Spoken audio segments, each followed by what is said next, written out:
program obuva nawuddo era mbagambye nti ne Hajji era yanyaniriza nnyo nga wendi ntudde naye wano naye nga sinaba kumukwanjulira oba ntanaba nakutegeeza yaani bimukwatako njagala sooka okunnyonnyola Uganda kwe kwaffe eŋŋombe eyo yagijjawa era lwaki Uganda kwe kwaffe ng'ate owangaalira eri okusinga wano. Sanyuse nnyo Now Kenya, Amina ya Rabbi. Alhamdulillah, very soon. Uganda kwe kwaffe. Yes. Era bana diaspora bakimanyi bulungi. Bwe tuwangaali amawanga gonna tuba tulina gye twava. Heritage yaffe ye Uganda. So byonna bye tukola tubikolera mu diaspora. Naye tusigaza ekigambo kimu nti Uganda kwe kwaffe. Ne bwe tukola tutya era tulinnya mu December ne tukomawo. Tuzaala abaana tubaleeta balabe bakadde baabwe. Bwe tufuna obugagga tubuleeta tubuza ewaka. So Uganda kwe kwaffe. Kwe kwaffe. Haji naye ate waliwo abali mu diaspora bagamba zisiddaka. Waliwo n'abali wana bagamba ze nefuna omukisa n'engwe Canada point. Uganda mbanji siibudde. Naye akyogera mu Luganda. Era abasigala agamba Uganda kwe kwaffe. Era osigala okyogera mu Luganda ndisiibudde. N'oba oyogera Luteeso era oba okyayogera olulimi olwo Uganda. Oba Lukyoli oba Lusoga. That heritage. Yes. Etegeeza nti Uganda kwe kwaffe. Mwaba kibaddemu ne muvaayo ne mukomawo n'eno ne mugamba kino kirina kubayo ekiti ne bwe kiti bano mba mubawa amagezi kyabagamba sidda sigendaka. Oluusi bakyogeza sijja gamba nti bakyogera tebamanyi naye bakyogeza lw'okuba nti balina embeera gye batuukamu ne balaba nga ye yali olina okuba eyaabwe kino kye baazaalibwamu tekyali kyabwe. So they are disowning their original by heritage ne basimulating embeera gye basanga mu mawanga amalala ne balowooza nti kiri kinaafuuka ekyabwe naye tekisoboka. Era wamalayo ebbanga n'ebbanga bana ebyensi naye yina bannannyiniyo ng'agamba nina okuddeeka yina bannannyiniyo baserebu baffe tubalaba avaano nagera n'amalayo emyaka naye nga okulaba ng'akomyewo aba agenze kwewogombako bwewogomye n'akomawo kubanga asangayo abaayo. Programu obuva n'obudde Haji Kassim Ssali yaani? Haji Kassim Ssali abakulaba amannya nina amannya 3 ge banzaala nago. Kassim Ssali Mugerwa mannya 3 agantumwa bakadde bange nsajja muganda ddala. Naye nentambula n'amannya 2 erimu nerisirika paka wano wentuuse erya Mugerwa erya Kassim Ssali. Ssali lyali lya kitaffe gange gebantuma gaali Kassim Mugerwa naye simanyi bwe lyesangula erya Mugerwa gwe n'oteekayo erya Ssali nerigenda ne ku biwandiiko kubiwandikira kweliri erya Mugerwa tolisangako n'osigaza lya Ssali kwanguyiza bantu mangu nnyo ku speed. Nentambula n'ago amannya 2 paka leero naye nga be banzaala nabo ne be nasooka okusoma nabo bo gonna amannya bagamanyi. Mugerwa balimanyi bulungi ng'okula. Leero tugenda tuubeko olubu lw'ekigere eno ewuwo ewa Kiso eno e Bukasa ku kyalo tulika twagala kwongera okumanya yeggwani. Kassim ono bamwagala bamusangamu ebitendo bingi ng'oggyeko be nakula nabo ne be nasoma nabo waliwo n'abandabye nga nkuze n'emirimu gye mpeereza kati abannoonya obulungi bamanyidde mu Uganda culture and diaspora. Abo be bandabye nga nkuze kati ate Uganda culture and diaspora n'entunda nnyo olw'obuweereza n'enfuula ate omuntu omulala mu ntegeera endala. So kati Uganda emanyi nga Uganda kwe kwaffe erinnya lye bampita oba brand eyo gye nateeka mu duniya ate nebanga abantu bangi bagiyutiddemu ne bafuuka ab'omuwendo mu nsi muno. Kituufu. Era oli agenda masina gaye bani abakuzaala? Bakadde bange bombi omukadde maama ne taata Allah yabatwala naye nga maama ekiseera yabeera mu nsi nga ye Maimuna Nabukalu mu kusooka yali Tereza Nabukalu paka bwe yajja n'ayingira mu kibiina n'afumbira ewaffe wa taata wange n'akyusa amannya ago. Bamuzaalanga mu Kyaggwe eyo era Allah bwe yamujjulula netumuziike waffe ate Mityana. Kyaggwe erimu ebyalo bingi. Tulinamu Bakasana, tulinamu Kifuma, tulinamu baani. Kyalo kyawo maama bamuzaala. Bayitayo Nammere. Okyamira awo nga kulwe wakalisa Mpoma satellite. Kadde waffe twaha Mukiibi eyo wawoyera gyave. Ne maama wa Lugave. Gabo Lugave basibuka awo. Nammere eyo n'oyongerayo kaawo munda.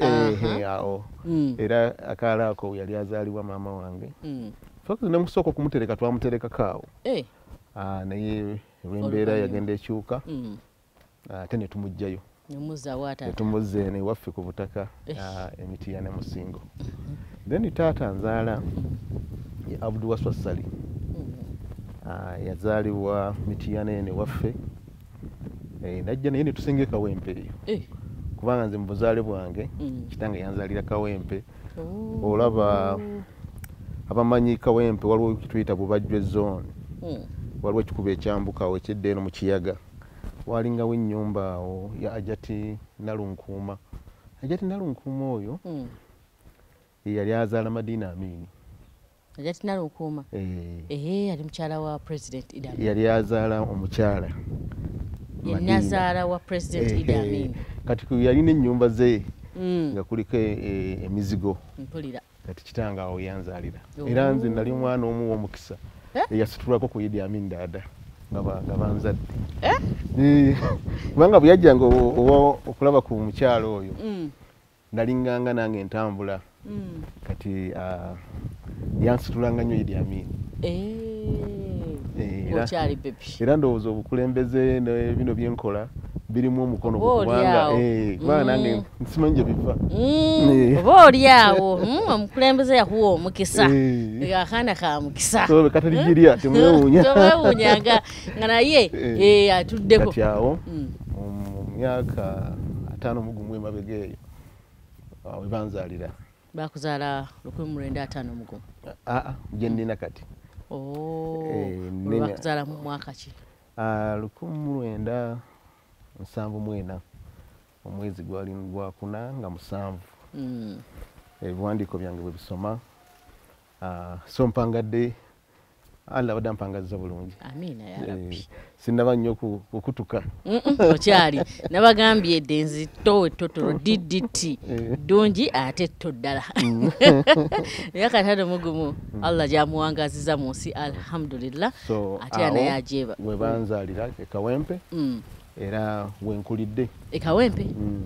Kusoma kwange kwonna kutandikidde awo. Kawempe. Bakuzaala wekka? Kitaffe yatuzaala abaana 16. Mu maama? Maama abafa ab'Ekiyisiraamu. Wadde yafiira ku myaka nga 45. Taata. Naye yali amaze okuweza abaana 16. Kuba njukira nze yandeka ndi mu myaka nga 10 kuba yafa 91. Naye n'emyaka gyali gikyali wansi ddala. Naye nga wetuli kumpi ffenna tukyaliwo. Mwenna? Alhamdulillah. Mwenna wemuli. Kibi yajjukira awo nga mukula mwakulira wamu mwenna oba bajjanga ku holiday? Ffe abaana abasinga twakulira wamu. Naye waliwo ndowooza abatono abakulirako ewa jjajjaffe. Abalala ne bakulirako ewa maama omulala. Naye nga ffenna abasinga twakulira wakaawo. Kawempe? Kawempe awo. Kubanga era bwe yamala okuva awo ewa Ajati yeeyongera ku maaso katono we yazimba ennyumba eyaffe mwe twakulira. Ate ennyumba neebererawo ddala. Nga muvudde wano Ajati olwo omugazi ye taata agazizza famire egize n'agamba wali. Yali akyalimu amaanyi mangi baamuyitanga Mubiri nga musajja mwamusitukwa. Kakati n'azimba amaka ge bulungi. N'atulaga abaana bange bakulire wano. Abaami ab'edda bagamba nti baalina eŋŋombo nga abakyala bonna babeera wamu. Nammwe we gwali? Maama taata yatuuka okufa nga maama baali mu nnyumba emu. Olimba? Baali wamu.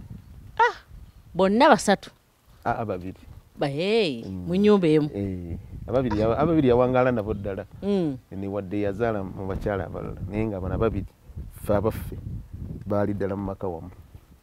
ya mwakulira wamu era abaana ffenna tuli bamukwano mama ne taata awo enkuza y'abaana awo kitwagala okwogerako awo temwali mu bumulumulu temwali muki taata yali ayawula bisenge ayawula ddiiro ayawula biyungu kikwewunyisa naye ate nga bwe kyali kituufu ate kuba taata teyalina ekisenge kye nga nammwe mukiraba nti kiri kisenge kya taata waffe mukula kwaffe taata yali alina ekisenge kye ne bamama balina ekisenge ebyabwe byo nga byetunoliganye mu nyumba yaffe nga bwe yali efaanana kakati nga ono abeera n'abaana be nono n'abaana be naffe abalenzi twalina ekyaffe wano emabega twetwasulanga bagawuzi basula ne bamama baabwe ne bamama era kaalingamu kakiro tabulamu akabakyala kubanga mu bakyala era mubeeramu omuganzi era obujja bubaawo kasambamu omukyala omuganzi wabeerawo okusikamu ku muguwa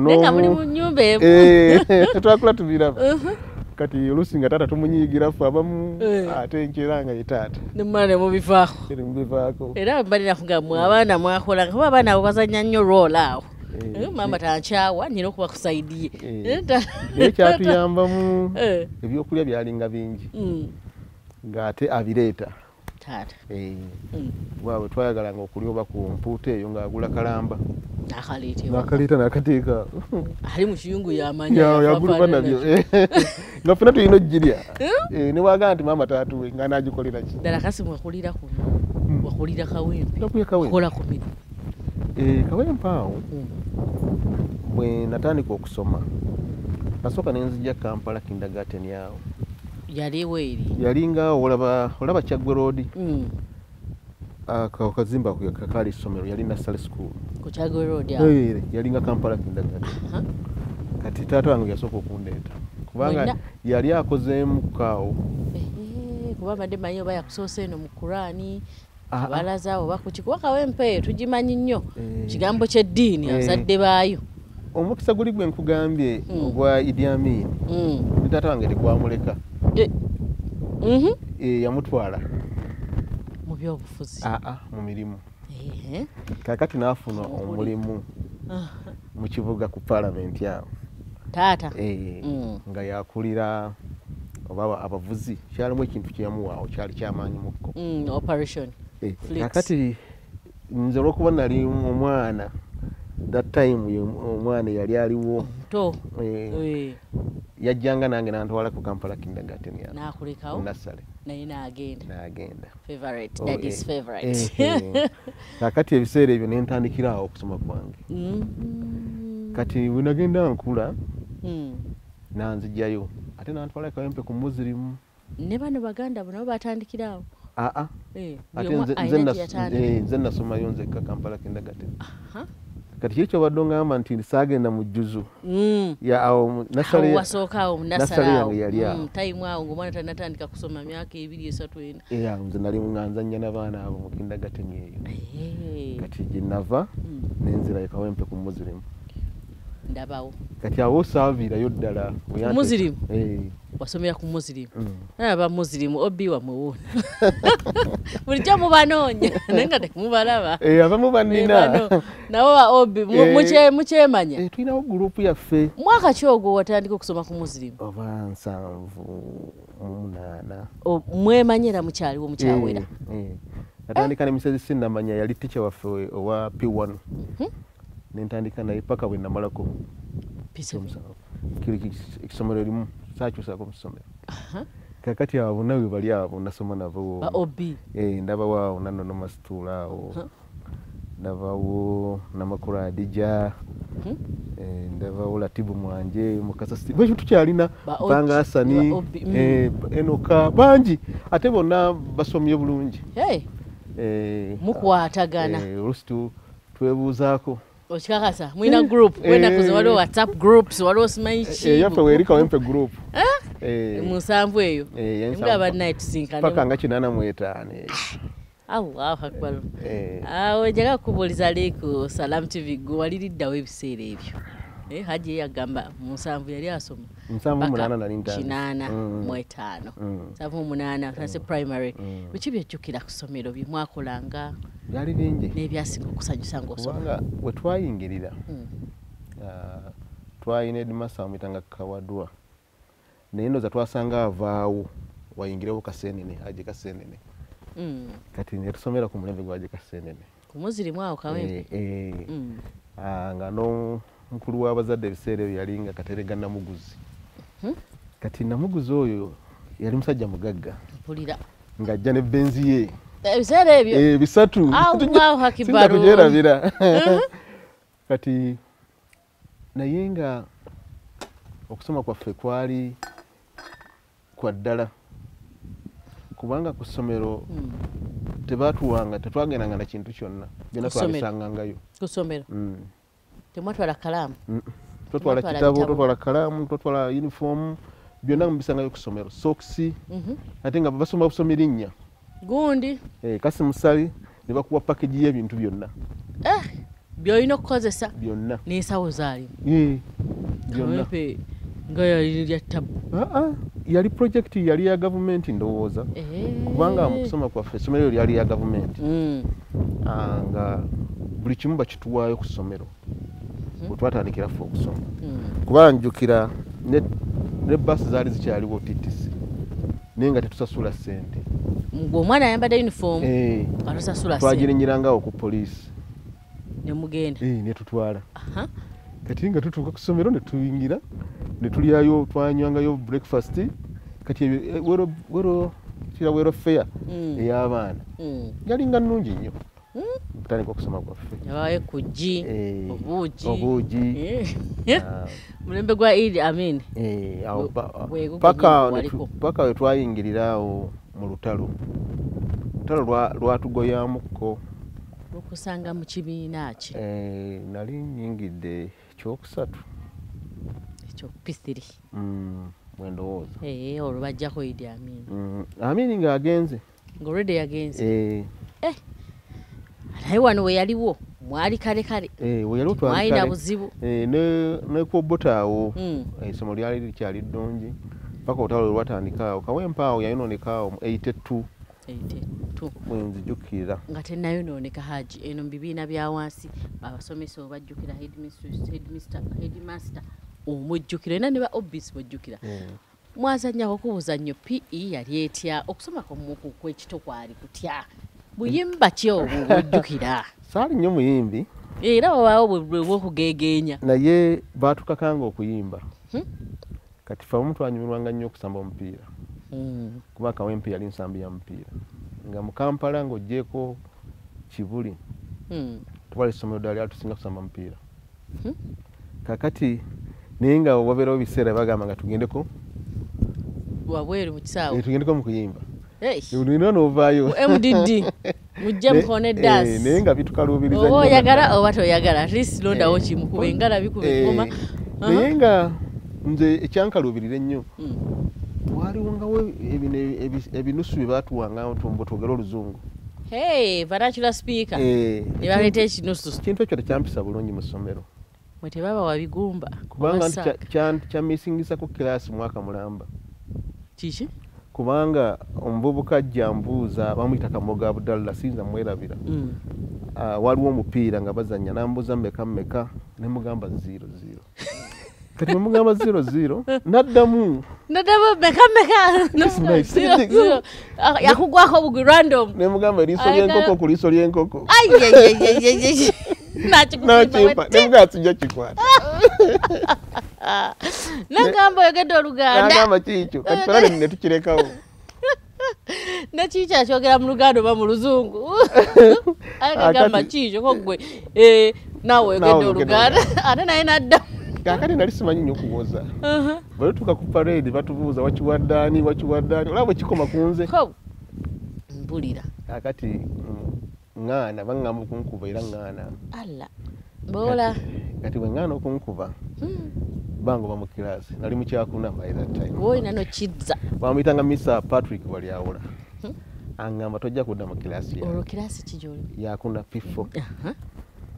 Kakati nze bwe yajjanga okusomesa ng'ofuluma nga ngamba fuluma kakati tubuzibu bujjira olwera kusoma ssomero somo ki luzungu asomesa English alla kakati tutukokola exams sikuwalinga bulungi kuba nali nsobola okufuna 90s 80s naye tutuuka mu luzungu nga nfunye obaana anti towali mu kirasi kati omanyi ku revisinga lipota njibwa muzeeyi ambuuza ganaana gavuddewa watali kyenda mugamba nti Mr. Patrick yangoba mu kirasi sisoma luzungu nangamba lwaki nti yagamba nze ndabuza ekinusu ekyoboogera Oluganda nangamba nti school fees ez'oluzungu bazinziriza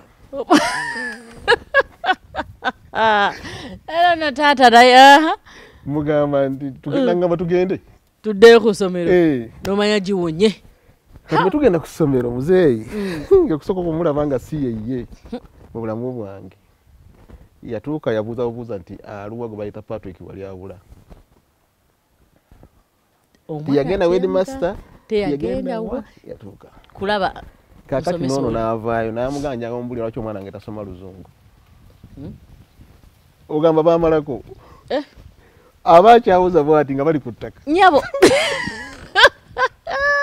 bannanga school fees ziruma nze ndi muzadde nkimanyi endulu walalala musomesa kyamuzadde kyani kyamusomesa bagenda okudda mu nsonga abo bazigonjoole nga isu yali yakinosu allah kati nga abasomesa bagamba nti lwaki teyajja headmaster n'agamba n'ayogera kati ate nayisobola genda headmaster kulopa kuba headmaster bali bagala kunkuba bwe kiri ate nga nze ndaba sirina musango kakati issue ne tugirekera abazadde n'abaki ne bayita abazadde bona n'abantu ekyo kya namuguzi bayita namuguzi naye ayingira mu nsonga eyo bulira kati awo naye ekyo omwaka gwali guweddeko nga nina ogenda mu kyokutaano kati wali awola Patrick saddayo olwo omuwona ogenda mu P5 naye nga ku ssomero wafuuka serebu olwo baana bakulabanga taatawo naakubagana namusomesa ate era nali ndi kubanga nali time keeper kubanga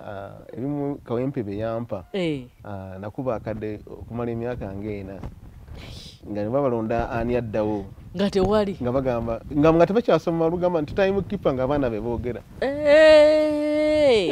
nga bamanyi gwe bojjo bisobola toyogera oli musirise naye eggume kwoti abo abaana tuba nabo mu kibiina kati ebimu ku byenjukira mu Kawempe mpozi n'ekira waliwo olulala twafiirwa muwala wa Ssebirumbi era mu primary okulwana okuluka obulya kwemba nekunzako ku lutalo bawangisiganya amasasi awo twali tuva mu muzikiti nerimukwata oyo omuwala n'atufaako awo tragedy zaaliwo ezitonotono then n'okusoma twasomanga nnyo Kawempe twalinga mu masomero agasinga mu ggwanga twasomera era okugenda kuvayo tugende mu secondary twali tusoma bulungi nnyo wano olutalo olukusanga mu kibiina ki anti kutandika awo bagenda okuwamba gavumenti 86 nali ngenze maze okugenda mu senior wali ovuddeyo wano ku Museveni kuba navaayo 86 nali nkyali Kawempe mu mwaka gwe navaayo lwe baawamba ogwo mwaka kati ate eno wansi nga bajjako President Idi Amin awo nali nkyali wano gwonfaafe ebimu tetwabimanya naye nzijukira batuddusa nabatwala ebugerere eyo twalinayo taata waffe bamuyitanga Zizinga maama waffe yali yafumbirwayo muto kati batuteeka mu baasi ne batwala batuddusa sabasaba ffenna awaka batwala taata n'asigala kuba taata yali akyali muweereza tomanyi yali ebiseera yali akola wali yali akyakola bula batugamba buli omu yali mukwano gw'omukulembeze oyo yagamba tamulekere bigaane bugaane era yasigalawo ne ku Obote I think taata omulimu ogwo yaguleka nga afudde yasigala akyakolayo paka entalo zino tezaba tataganya nnyo kuba ffe jjukira ano covid weyazze abaana abasinga tebasomye ne batataganyizibwa ne bakula ne bakola kimwezi n'entalo mwa overcoming atya that trauma kuba twali mu kibuga abantu abali mu kibuga tetwakosebwa nnyo ntalo ffe twasigala tusoma tetwadduka mu byalo byaffe baffe Kawempe tebatulumba nnyo bati twalinanga tula neno saidi zene kazo walingayo nnyo obutale bwenkanya naye nufe abalinga mu kapaati akakali central twalinga bulungi nnyo awo wakati olumwe abali eyo era entalo tuzirabye bwe kimu wano ng'okyasoma ali oluubirira ki kuba buli mwana asoma aba alina ekiruubirira naye nga tonna batuddamu bansikirize nkuwumuzemu katono ate nkukomyewo Hajji atubuulire yagenda maaso n'omupiira oba yemma ku secondary yasoma P7 oba era baali bakyagiyita junior tulakalira tovaawo